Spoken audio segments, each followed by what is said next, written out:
राज्याला दरमहा सरासरी 3 लाख टन साखर लागते। सध्या राज्यात 18 लाख टन साखर शिल्लक आहे। मात्र दिवाळीच्या मुहूर्तावर आता साखरेची मागणी वाढली आहे। दिवाळीपूर्वीच खुल्या बाजारात साखरेचे दर 80 रुपये किलो झाले असून पुढे भाव 100 पार करेल अशी भीती सामान्यांना आहे। राज्यातील साखर दक्षिणेकडील राज्यांनाही पुरवली जाते, त्यामुळे साखरेचा साठा व्यापारी करणार नाहीत याकडे आता पुरवठा विभागाची पथकं लक्ष देऊन आहेत। राज्यातील सर्व साखर व्यापाऱ्यांना अन्नसाठा देखरेख पोर्टलवर त्यांच्याकडील साखरेच्या साठ्याची त्वरित नोंदणी करणे बंधनकारक केले आहे। साखरेची साठेबाजी रोखण्याकरिता केंद्र सरकारनं जुलैमध्येच पाऊल उचलण्यासंदर्भात सर्व राज्यांना सावध केलं होतं।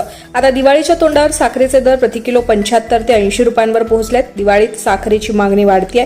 पाऊस कमी असल्याने ऐन दिवाळी सणात साखरेचे दर वाढण्याची शक्यता वर्तवली जाते।